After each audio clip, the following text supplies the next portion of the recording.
Hi, I'm Andrew Fitzgerald, and welcome to Scary Mysteries, where we have all the true crime, supernatural, or mystical stories you want to hear about.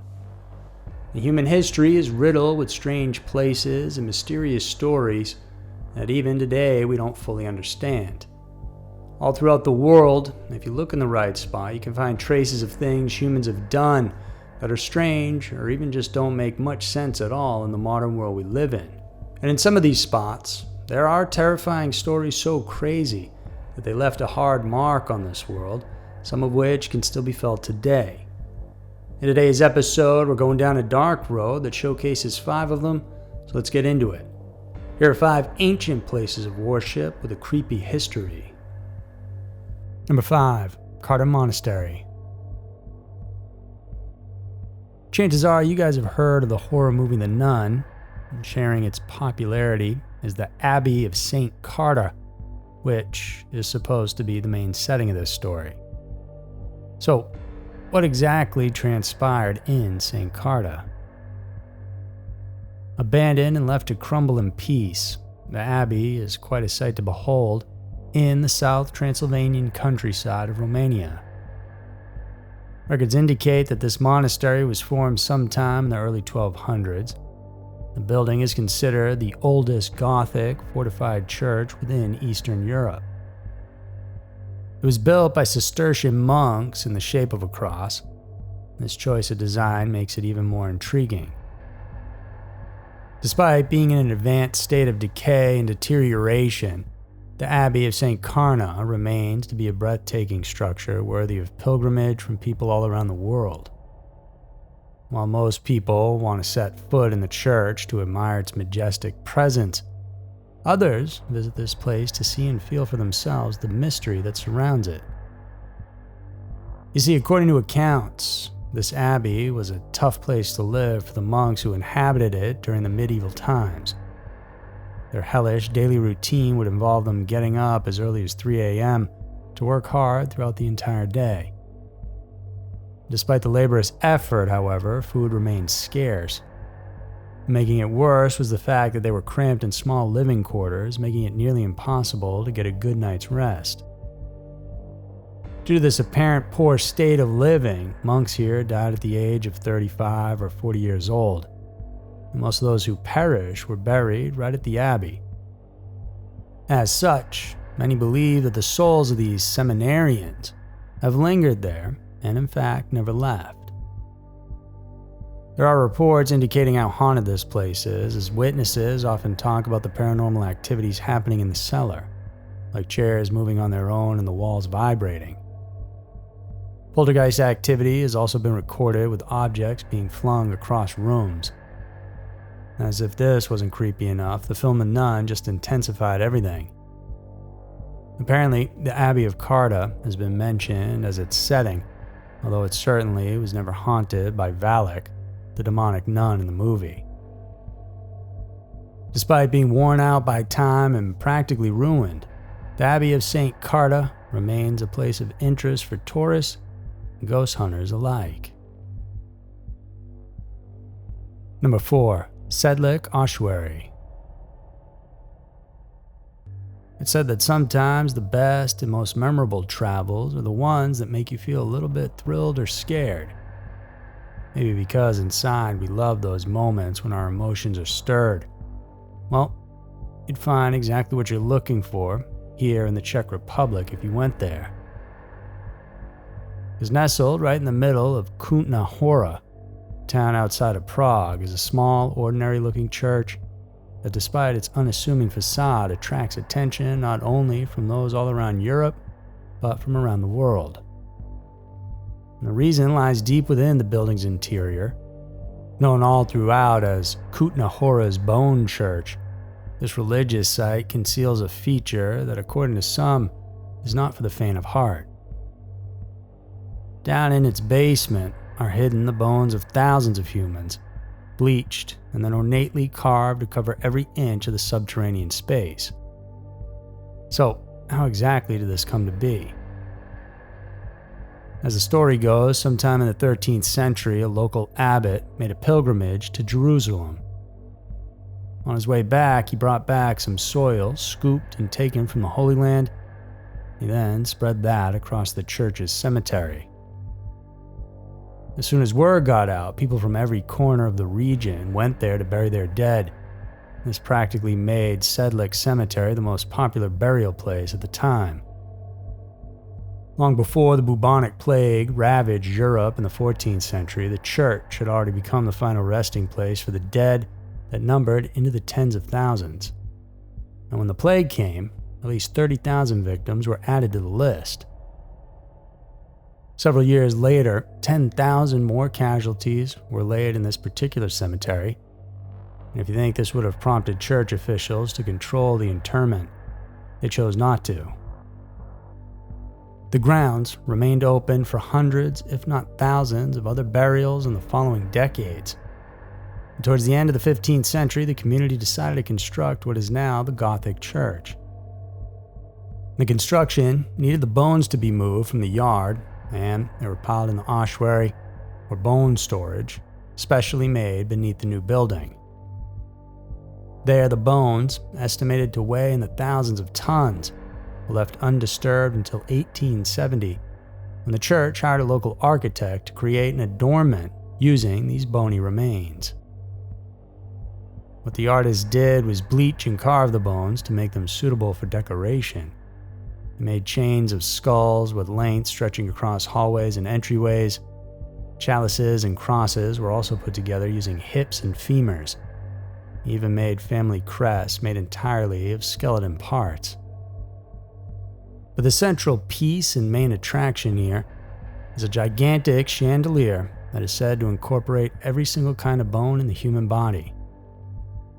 It would be an unforgettable sight to behold when staff members lit up the candles that would then glow from the gleaming, hollowed-eyed white skulls. Sedlik Ossuary is not necessarily unique.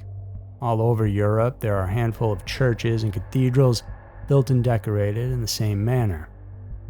However, Kutna Hora's bone repository is still a place like no other, considering that it's thought to be the second most visited destination in the entire Czech Republic. There's no contest to this.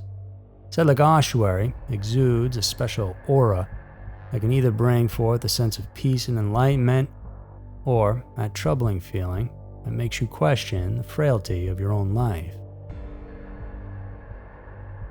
Number 3. Mortimer Abbey.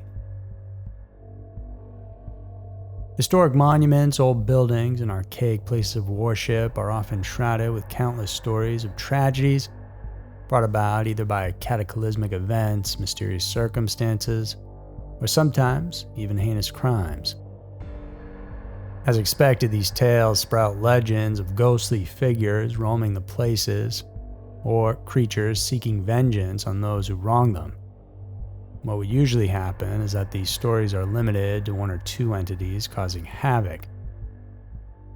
But deep within the forest of Lyons in France, a historic monastery has become home to countless spirits, each spawning from different tragic events. Called the Mortimer Abbey, this religious building is now considered to be one, if not the most haunted place in all of France. But before we look into the different events that earned this abbey its reputation, a quick history. During the 12th century, the order of Saint Benedict grew in terms of number and influence. In reverence, King Henry I of England donated a large swath of land to the church. The gifted land, though, was far from being usable, as it was mostly marshland. As a result, the monks there had to work double time in digging out a drainage lake in order to dry out the soil. All the water that got seeped in eventually created a huge stagnant pond, and the French call it Mortimer, which in turn gave the monastery its name, Mortimer Abbey. Legend has it that after the death of King Henry's son, he exiled his daughter Matilda to the abbey for 5 years. This brought on to the girl a sense of anger and hatred that couldn't be quenched.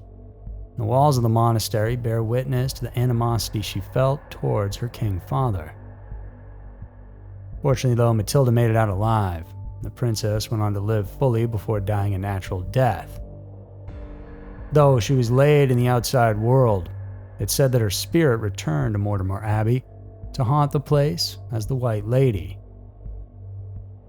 During the full moon, she can be heard moaning as her ghost drifts through the ruins of the monastery.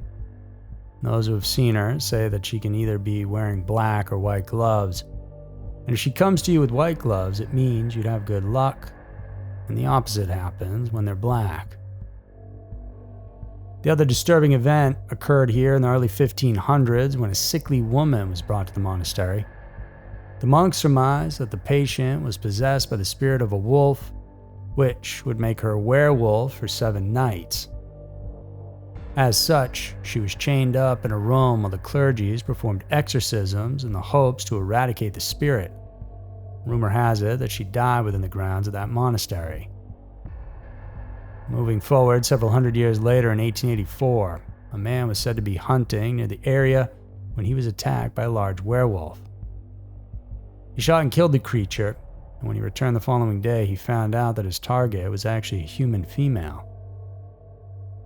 Then came the French Revolution, when revolutionaries swept the land, stripping the rich and the royals of their wealth. They also ransacked anything that reminded them of oppression, even churches and monasteries. Now, by this time, Mortimer Abbey was run by 4 measly monks who decided to remain when everyone else had fled. When the insurgents arrived, the 4 were then mercilessly tortured and later on killed. In 1863, the abbey was bought by a rich family, a decision they quickly regretted. Reportedly, the new owners were disturbed by shadows appearing in the night, footsteps walking through the hallways, and doors locking on their own, and paintings flipping themselves around. Other owners took hold of the property since then, and they too could attest to the terrifying paranormal activities taking place on this religious ground. Despite the lack of true concrete proof, many still believe that Mortimer Abbey is completely and utterly haunted. Number 2. Ari Sephardic Synagogue. The thing about demons and evil spirits is that they thrive in places devoid of holiness and light. As such, churches and prayer houses are supposed to be immune from these negative entities. And yet, the story that surrounds the famous Ari Sephardic Synagogue seems to defy this logic. At the center of the old city of Safad in Israel is Ari Sephardic Synagogue. Old as time, this site of Jewish communion has already been around for hundreds of years when the legendary Rabbi Yitzchak Lori came here to pray. It's said that the rabbi had met more than once the spirit of Elijah the prophet inside this ancient house of worship. Because of this, the Jewish community revered this place as sacred, if not the holiest of all. In the Bible, such sites are considered off-limits to anyone who's not consecrated or made holy, and those who dared to defy meant certain death. Despite these warnings, there really were many instances where people would go inside unprepared and thus perished for inexplicable reasons. In the mid-19th century, everyone was panic-stricken with the rumors saying that the synagogue was haunted by spirits trapped within. People then began avoiding it for fear that they too might suffer the same wicked fate. Eventually, a caretaker decided to lock the doors and barred anyone from entering it. However, in 1921, another famous rabbi, Rabbi Yisrael Abadzera, visited the synagogue. Despite protests from the caretaker, the Moroccan Jewish spiritual leader forced himself into this temple. An aide of his later recounted what he considered an unbelievable incident, wherein the Baba Sali, as what the rabbi was so called, removed the Torah scroll stored within a synagogue's ark, which is basically an altar. He then read the scripture written on the scroll, and he did so in a way like he was exorcising the entire place of its evil dwellers. After Baba Sali was certain that danger had passed, he walked out and pronounced the Sephardic synagogue clean and holy once again. Now, the shul is open to the public, and tourists, but mostly those believers of the Jewish faith, come in to say their prayers and study the Torah, now without fear of being stricken down by death. Number 1. Aquia Church. The Aquia Episcopal Church in Stafford, Virginia, was registered as one of the most important National Historic Landmarks in the state, not only for its unbelievably stunning architecture, but also for its rich history. Built in the 1700s, this gorgeous, brick-laden house of worship has survived countless calamities like fire and wars. However, if there be one thing that people mostly remember about this place, it's the tragic and mysterious tale that occurred within its walls.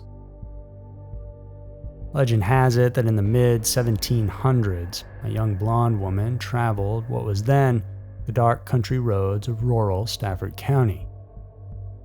It wasn't specified if she was on her own, but during her journey, a group of highwaymen jumped out into the road and ambushed her.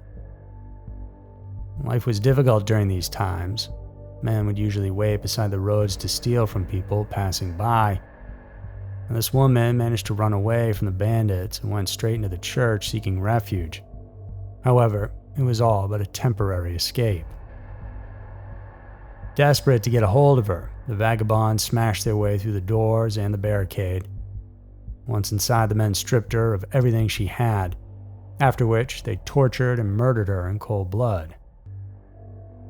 They then hid the victim's body in the vestry, which is a bell-less church tower. The criminals who mercilessly killed the passerby were never caught. Decades had passed, and the American Revolutionary War ended, and Aquia Church began to open its doors to its congregation. When they went in, there was a tragic shock on everyone's faces when they discovered the corpse stashed in the vestry. What remained there was her skeleton and a full head of beautiful blonde hair. It was a ghastly sight. Dried blood was splattered everywhere, on the walls, on the floor, even up in the ceiling. Church members tried to cleanse the tower room, but the bloodstains were there for so long they couldn't get them out. Eventually, they decided to just cover up the blood marks by pouring concrete over it. The physical details of the ghastly crime may have officially been covered, but the remnants of the horror lingered. And it's said that strange things happened in this church ever since the woman's bones were found. Witnesses have sworn they often hear footsteps walking around at night, even when no one's supposed to be there. Eerie noises can be heard as well, and some have heard a loud groan, a moan, a scream, or even a cry for help. Passerbys also mentioned seeing a ghostly female figure standing in the vestry windows, on the balcony, and in the graveyard. As such, church members and even locals began calling the entity Blonde Beth, a name that was obviously derived from the blonde-colored hair found with the skeleton. Services are still being held in Aquia Church to this day, and despite its chilling history and the hauntings, it remains a beautiful and peaceful place of worship for those who believe. Hey, if you want additional content from us, follow us on social media in the links below and support us over on Patreon for exclusive videos you won't find anywhere else. Hope you enjoyed the episode and thanks for tuning in.